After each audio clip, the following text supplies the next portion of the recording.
Hey guys, Josh Mabe here, M&H Training, joined by my buddy Jonathan Humphrey of Pinnacle Outdoor Traditions. Hi. You've seen me guest on his channel a few times, and you've seen him on this channel a time or two. Once or twice. So we're back with another episode of Sundays on the Range, and this time we are going to talk about guns that's not particularly our favorite gun, but something that means something to us. Yes. It could be our favorite gun. Who knows if that's where the stories lead, but it's something that's got a story behind it, something that means something to you. Because a lot of people, when you talk about like the anti-gunners and everything like that, why do you need a weapon? Why do you want a weapon? What could be special about a weapon? Right. Just call the police. Because for a lot of us, yes, guns have a purpose. You have some guns that are a tool that you're going to use, but also some guns just have more sentimental value. Some guns have a story attached to them that you just can't get with the thing is they're inanimate objects, you know, and people are giving them so much power by being scared of them and talking bad about them.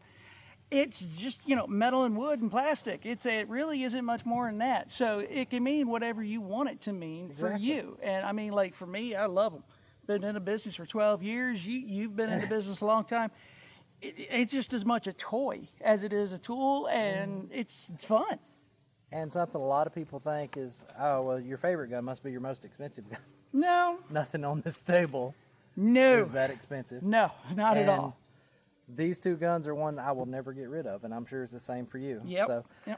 So, as you know, Sundays on the Range is new for M&H Training, and it's just more talking. So just get to know each other. Story time. Let's have a conversation. Yeah.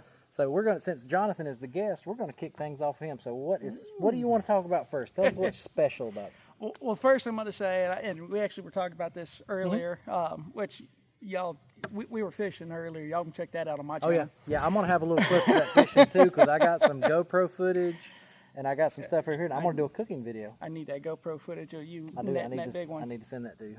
I got my new personal best smallmouth, so y'all check that video out. Oh, yeah. But we were talking in the truck on the way here, and he told me to get something memorable. And y'all have to understand, I've got safes, plural, full of guns.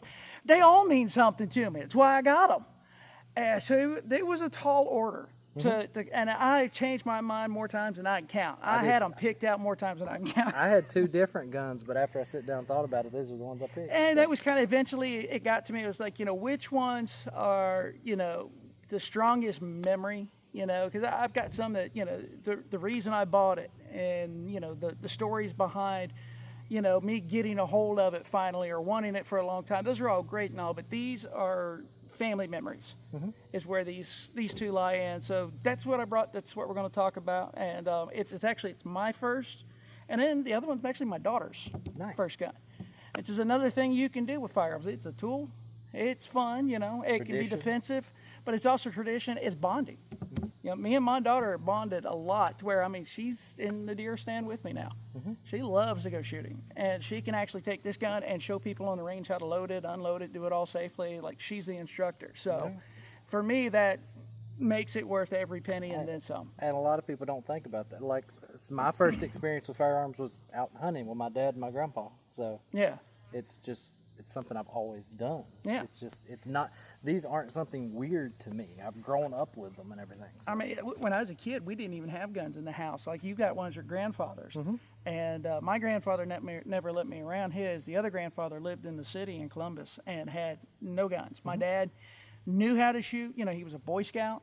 But the only guns we had were either toys or like BB guns or pellet guns. But I could tell you every make and model of every toy gun, squirt gun I had. I knew it just picking it up, going, okay, that's a Colt 1911, or that's a Python, or that's a Beretta, 92. I knew what model they were as toys. I'd get a water gun and be like, that's a Beretta. It shocked me. I had family members who thought that my family was so, sheltered with us that we weren't even allowed to look at them. And one day I'm sitting there talking with them, and they're telling me about my grandfather's guns when he passed. And I'm like, I would have loved to have gotten a hold of them. You're allowed to have guns? I'm like, are you kidding me? I started shooting and hunting at 16 with a squirrel rifle, and that was hooked. I mean, that was it. I was just the guy I went to high school with. He had a 410 single shot, and then he had a Marlin Model 60.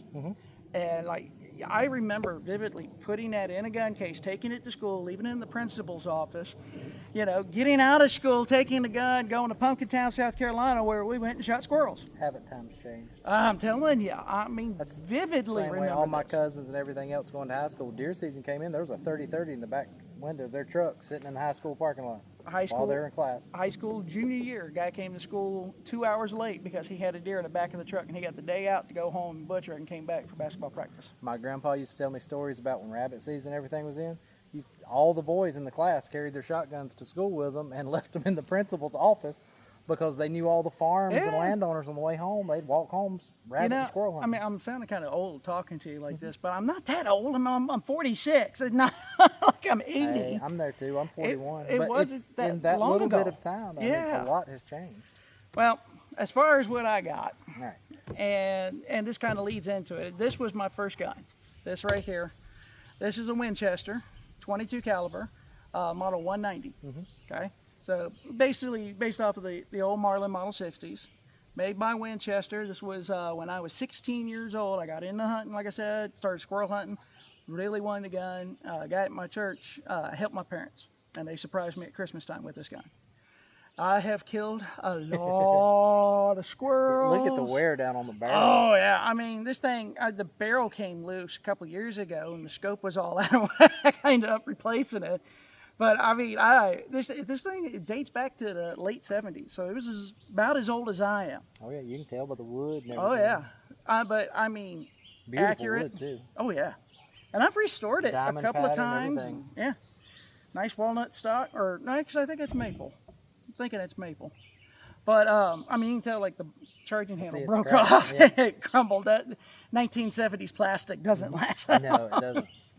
But this gun, man, this is what I learned with. This was my very first firearm ever. I'll never get rid of it.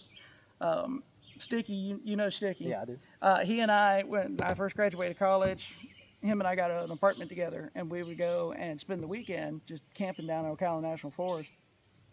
We would set up empty shotgun shells into the mouth of like beer cans and soda cans, and we made a game out of it. You hit the can, it was 1 point. If you hit the plastic on the shell, it was 2, and if you hit the brass on the end of the shell, it was 3. Nice. And I'm sitting there with this thing hitting the brass each and every single time. Those old 22s are accurate. They were deadly. They were accurate.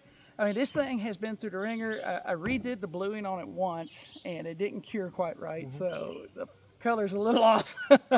It's Hey, beat, but To you me, know what? that's character. It is, and I It mean, shows what the gun's been through. I have popped squirrels out of the top of trees with this thing. I have shot rabbits with this thing, and I have target practiced more than I can count. Charlie, this was her first gun she ever shot. Really? Yeah. So when she was about 8, she, she'd been shooting pellet guns and stuff with me. And you have to understand, I mean, with her, any new gun I got, she was on my lap. I'm playing with Checking the it gun, out. learning it, and she's right there with me. So, I mean, she was raised around these things. She knows how to, handle them pretty safely.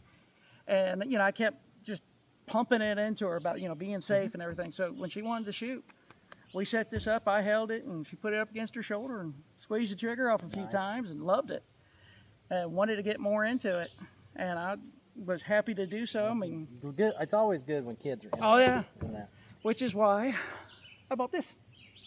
So, this is a Ruger Wrangler. It's a single action 22. Meaning it's an old cowboy style gun. You open up the cylinder, and that's what unlocks right there so that you can load. So you open up the load gate rather than unlocks the cylinder. Close it up, twist it, make sure it locks in place. The only way to fire this gun, you got to pull the hammer back, squeeze the trigger. Otherwise, it'll Not never doing go anything. bang. So when she was 10, she had decided she wanted to shoot a handgun, and that's when I was teaching concealed carry at the Yeah. time. And I had the Smith & Wesson pistols, those semi-auto, subcompact Smith & Wessons. Great shooting little guns. I mean, very, very accurate, and they're real remember, I've lightweight. shot 'em. Yeah, they're lightweight. They fit really well in small hands. And it was real popular with the female, clients or students that I had in the class. And so I said, well, this will be a good one for Charlie. It's not too hard. She's strong enough. She should be able to handle the recoil of the 22. I was an idiot. I loaded all 10 rounds in the mag, thinking, well, I've drilled this into her. She's got it. Yeah. Not thinking this is my daughter we're talking about. As much as I love her, when she gets nervous or anxious, every bit of thought just goes right out the head. And she pulled the trigger. It didn't hit her or anything. She shot it well. But she got so nervous, safety off and everything, she's pointing it at me. Finger on the trigger. Well, Daddy, what do I do now? And I'm flipping out, grabbing it. No. Yeah, that's a very stressful moment. Stop! You almost shot your father. Tears running down her eyes.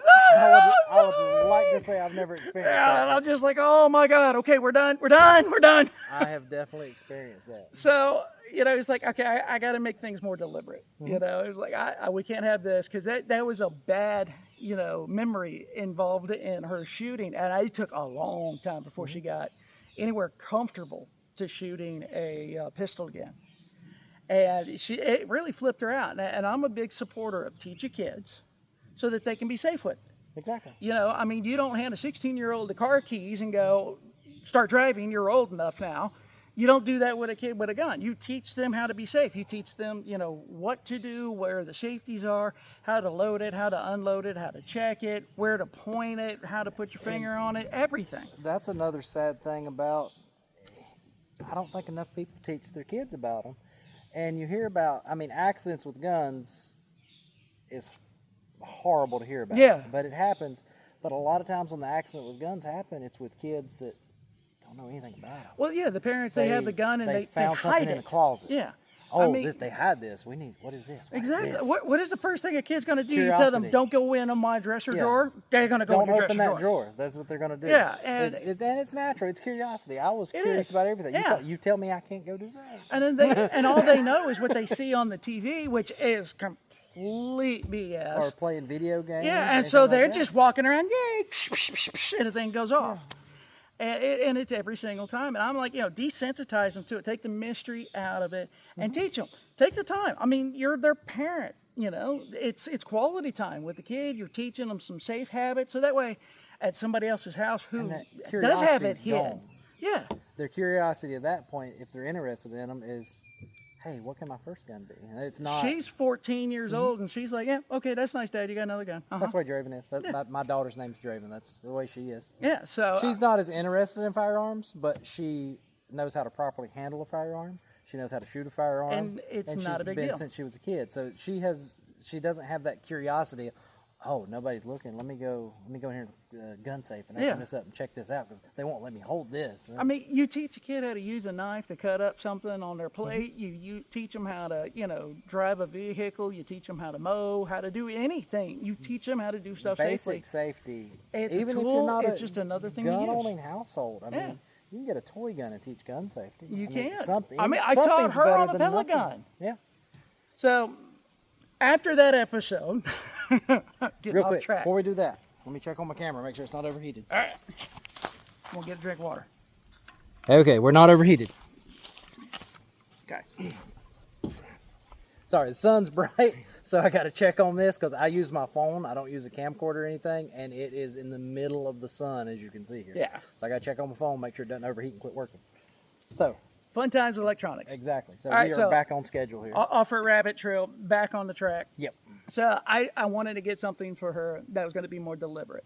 Something that, she couldn't have a absent-minded accident with. Right, like a semi-auto. As soon as you shoot, it's ready to go again. And you can just keep pulling the trigger till it's empty. And, that's how things can happen. Until she was comfortable enough and confident enough with it, she wasn't going to be able to handle having that semi-auto and the ability to shoot fast. Right. It would overwhelm her anxiety, her nervousness, and all that. Which I ever told you, my first handgun that I ever had, I think when I shot it, I think I was 10 or 11, was an American Arms single action 22. They're great. It is one of the best training tools you can get because you have to forcefully pull that hammer back. Right. You've and actually you got have to think to about aim, squeeze that trigger. There is no accidental bang. You have to force each and every round. Yeah. And that's why I bought it, Yes, I like cowboy guns. I grew up watching westerns. I love my cowboy guns. I got a 45. several. I love it. I do too. I got an old Peacekeeper replica that, or Peacemaker rather, that Taurus made. I've got a couple of lever actions. I've got the 1875, the old Remington. Yeah. And I've got the double barrel now too. So I mean, I love my coach guns, my lever guns, all that. I got the Henry Big Boy. It's all fun, and those are the ones that make me giddy. And I even thought about bringing some out. But this was important to me because this taught my daughter how to shoot. And once she learned that she couldn't make an accidental shot, that she had to pull that hammer back and make a she had conscious to aim. decision. And it's not like it's that light of a trigger. Even as a single action, they put a heavy trigger on this thing. And it was only like $200. Oh yeah. But it made for a fantastic training tool to where I taught her how to open up the load gate, put each and every round in, count 1 to 6, close it up. And at 10 years old, she didn't have the thumb strength just to cock it back. So I mean, she had to like grab it and pull it back. Yeah, that's a conscious decision. And what is it? It's slowing it down. Because what happens is you get nervous, you get anxious, and you just run right over top of the problem. I mean, even as adults, we do that. Yeah, we do. I do that. we react without thinking, and that's why when we mess with guns, like you and me, when we teach people, train for muscle memory, because our brain ain't going to work no more. So we got to have the right muscle memory built up to be able to run on autopilot. Yeah, so that like in the case of like defensive stuff like that with the muscle memory, your pulse gets up 200 beats a minute. You've got tunnel vision. You're now looking through a tube. Yeah, I mean, your motor functions are out of whack. But if you've got thousands of reps, thousands of reps, it's just that's second one nature. thing. It's just it's a your learned subconscious discipline. is going straight to it. And any kind of shooting, it's a learned skill. You have to practice and you have to learn it. And so with this, it made her slow down. And it can deteriorate if you don't. I'll attest to that. I don't shoot as much as I should, and it shows. Same thing with this one, which we'll go over when I'm talking about this. So, with her, it slowed her down. She started taking her time. She got back to where she enjoyed shooting again. And like I said, now, I'll have range days here and have a group of people, and everybody, this is her gun. I told her, this is her gun. She keeps asking me now when she can have it in her room. When you're old enough. Right now, and it's not so much I don't trust her, I don't trust her friends. Exactly. I don't know her friends and what they've been taught. So that's another thing, back to teaching kids how to do that. She might know about the guns, but a friend comes over, doesn't know anything about it, might think, you see this on TV. Yeah. Half her friends think she's crazy for hunting with me, but she loves it. Yeah. She calls him up. I shot my first buck. I shot Bucky, the one I wanted. Yeah! She wants to shoot one a crossbow this year. Nice. Yeah, so she wanted to step it up. And that's the thing. She got into it. I didn't push her. We didn't make it a bad memory. We didn't make it a bad episode. I mean, yeah, we had a bad one, but we overcame it. We slowed things down. We got something specific for her to train with. And now, I mean, she loves this gun. And every kid's different. She wants it pink. Well, she did want it pink. Now she might want it blue. I don't know. Every kid is different. I've grown up with mostly hunting guns when I was really young. But then when I got 10, 11 years old is when I got into there's bugs. I got into other stuff. So I've always been into firearms, huge into firearms, always been into hunting, started squirrel hunting when I was 7. And my daughter's always been around it. When she was 5 or 6 years old, she'd go squirrel hunting with me. Her favorite thing was to carry the squirrels. She wanted to grab them by the tail. She had no problem grabbing that squirrel and carrying it for the next 3 or 4 hours while we're hunting. She'd carry all of them.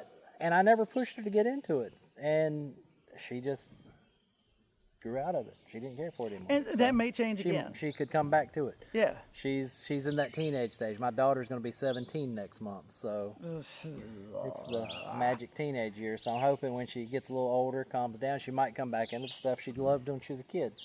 For those of y'all with teenage daughters, you know exactly what we're talking about. For those of y'all who don't have teenage daughters, thank the Lord for that. They can be a handful. Oh, my goodness. Yeah. To say the least. Yeah. I love my daughter to death. I do. But, oh, my God. I'm just sitting there going, you're moving out when? Yeah. When is college? Come on. Those attitudes are real. Oh, yeah. Yeah. So, but, and the taste, the desires. Nope.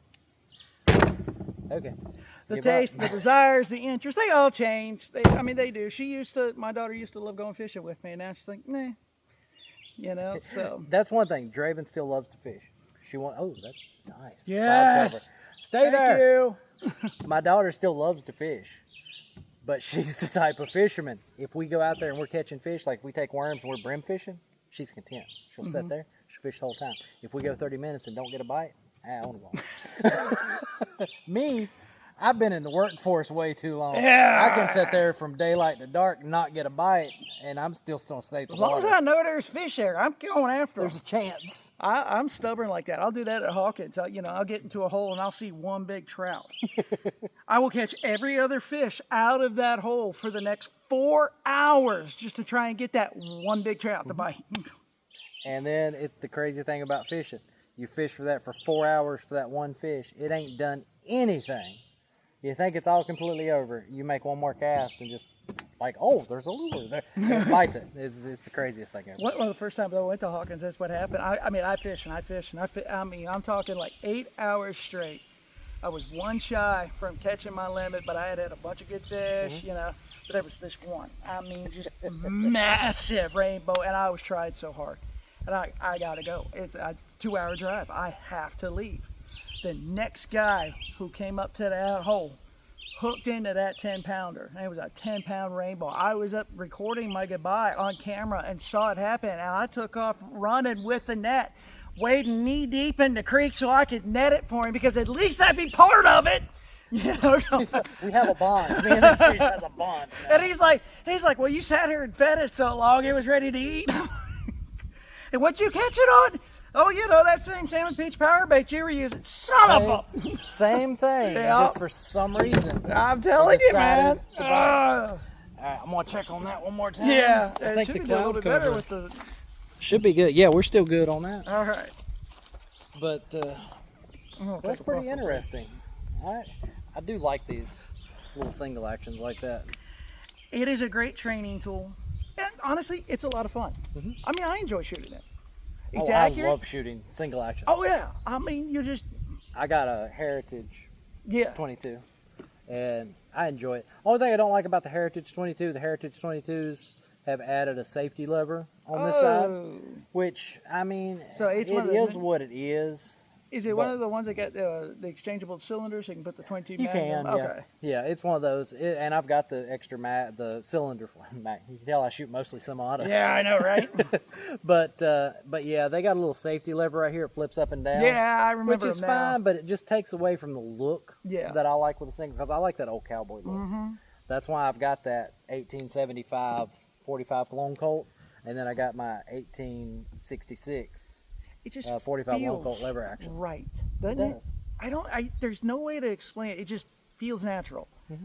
Like I've got the Henry, it's a 44 Magnum, big boy, got the brass receiver, lever action.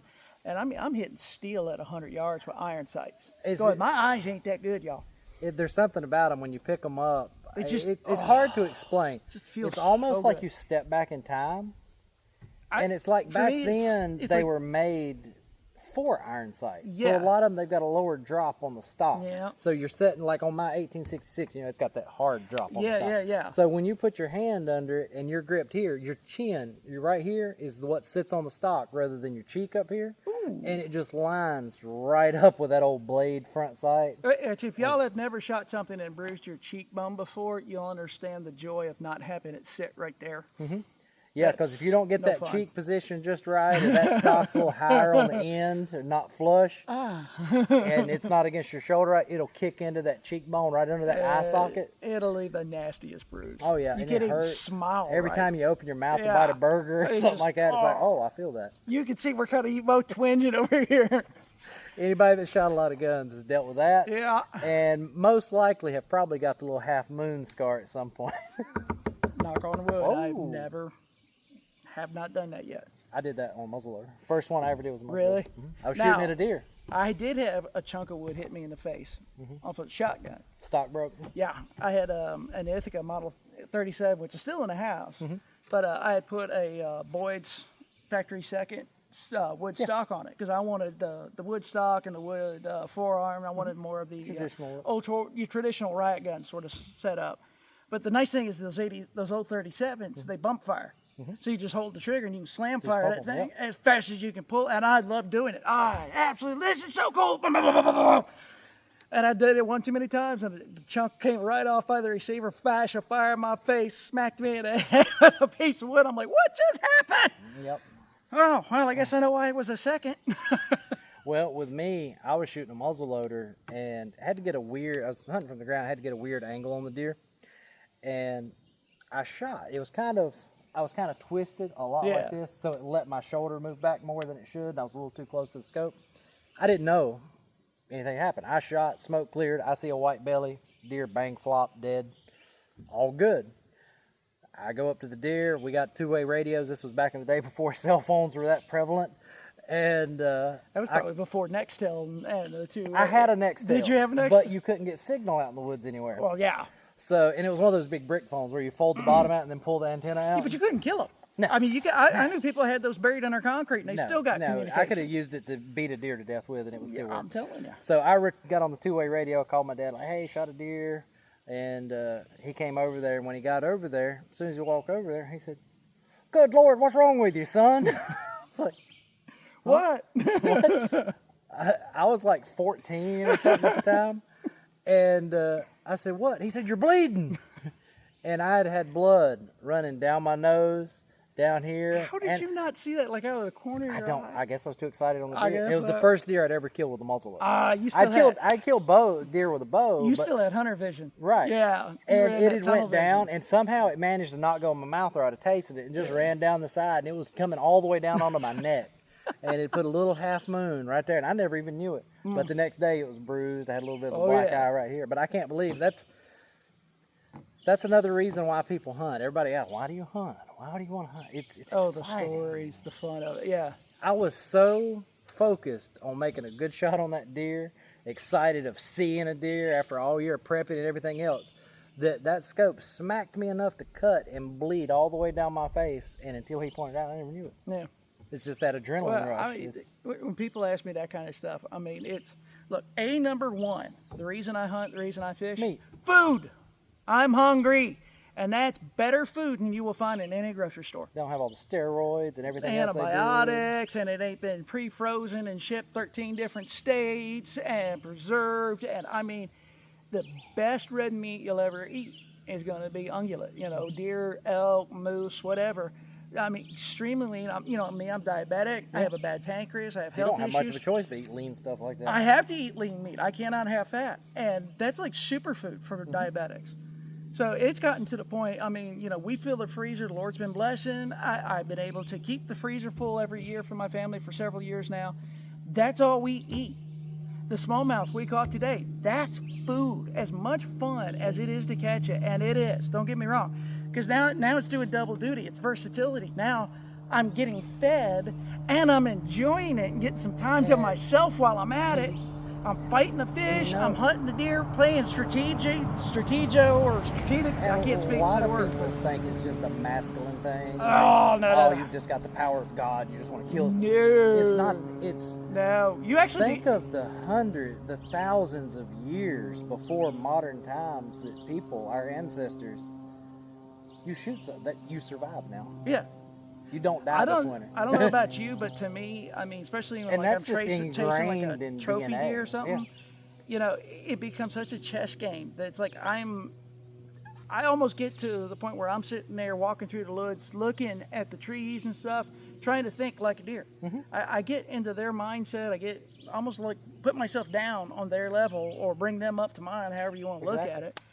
But, that is a worthy opponent. That is not just masculine, I want to kill something, bloodlust. And a lot of people think you just walk in the woods and, there's Bambi. Because, they don't run, they don't smell, they don't use their eyesight. They're just standing in the woods. You walk, boom, dead. Yeah, not even close. No, especially when you do like you said, when you pick out. Oh, yeah. Like you have a standard that you're going for. You might see 50 deer. But never even see that deer. Well, I mean, monster, one sticky shot. Mm-hmm. I chased that deer the year before and that year. I mean, I 2 tried too. years. Yeah, you did too. Jody did too. I mean, that 177-inch whitetail. Yeah, everybody's going to chase him. But the point is that, I mean, I went after this deer, and he had my number, and I did not have his. And finally, he showed up for Sticky. And that's the hard part of it, is like, okay, well, I'm happy that Sticky got him, and I really was, and I was part of it, and it was a phenomenal thing. I was very happy when you sent me that text. Because I knew he was happy. Good Lord, I knew he was happy. The wait and the track to find him, 125-yard track job with one teeny tiny speck of blood. That was it. Thank the Lord I was able to find him. And that was God's gift to me, to see his tracks and his trails, kind of like what we did with Tony. But I mean, all of that, it's such a challenge with a worthy opponent. It's almost bittersweet when it happens, but it adds that level of layer of respect to what you're eating, what you're feeding your family. And I promise you, man, big trophy deer, big, huge, mountable fish, it's still going in my belly. But that was like, the quote from Fred Bear. He always said when he shot a deer, he said if he could breathe life back in it so he could hunt it tomorrow, he would, because it's the thrill of the chase. Oh, yeah. Well, this past season, the inspiration, I chased him, and I had a run-in with him. I screwed it up. I thought it was done. For like 2 months, I was down and depressed. I screwed up my one and only chance, and then he shows up, and I dropped him like a rock. Going, how did this just happen? I know. And then it's crazy because, like that you're talking about, you've got all the trail camera pictures. You've seen this deer. It's almost like you know the deer. Once you shoot the deer, it's like, I'm not going to see those trail camera pictures next time I check. I know. But well, after Monster got shot, you're sitting there going, well, who's going to take his place? I don't know. I don't know anybody that's actually into hunting that enjoys it for the meat, the hunt, the challenge, and everything else, that isn't somewhat disappointed the hunt's over. Yeah. Like, I got my deer. Everything's great. The hunt's over. Well, that was like turkey season this year. The second hunt that I had running with the Tom, and I ran him off. I was kind of happy. Yeah, I screwed up. The Tom turkey saw me 15 yards behind me. He saw me. Checkmate. He got me. But y'all get to he play won another that game. round. But exactly, it's like, the year before, I got done in like 3 hunts. That, which is good that year, because that's when Nicole's having her surgery, and I really didn't have much time to turkey hunt. I only had like that first 5 days, and that was it. But this year, I'm like, well, man, I got a whole season. I already shot one, and if I'm getting ready to shoot this one, I'm done. Sweet, I get to hunt some more. All right, see ya. Good job. And that's the good thing about today, is you don't have that, whereas 500 years ago, that bird gets away. You go hungry. I'm hungry. Now we don't have anything to eat for the next 3 days till I can find something else. You don't have that burden on you, but it's still ingrained in us, that drive for the hunt. Yeah. It really is. That's the success. Yeah. It's like I talk to people talk about fishing. Well, you don't got to catch fish to have a good day fishing. That is true. But by George, it is a lot more fun when I do. Well, and that's another thing. I like success. I'm a human being. Forgive me. It's weird. That's another one that I talk about. It's got to be ingrained in our DNA for so long, of humans hunting and gathering, hunting and gathering. You hand somebody a fishing rod that's never fished before, and they set the hook on the fish. I don't care who they are. I don't care what. They're going to smile. It's just instinctively, I've got dinner. Whether you eat it or not. I act like a fool when I catch a big fish. You've seen me do it. I'm hooping and hollering. I've been catching fish since I was 4 years old. That is 41 years of doing this. I still act like a child. Well, you saw how excited I got. I caught a smallmouth this morning. It was this long. Yeah. I was smiling ear to ear. Get the neck, get the neck, get the neck. I was not as big as I thought he was, but he's still a fish. If I'm not catching bass, if I catch a brim, I'm still smiling. Exactly. It's just, it's ingrained in us. And that's why, like with these, that's why I wanted this, because I'm able to do that with my daughter now. And that's something that her and I are going to share that nobody's going to take away. No. It is forever going to be our memory, our experiences together, and it brings us closer together. Now, I mean, is everything she interested in what I'm interested in? Good Lord, no. You should hear her music. That pop, Sabrina Carpenter, JoJo Siwa, all the rest, I didn't know.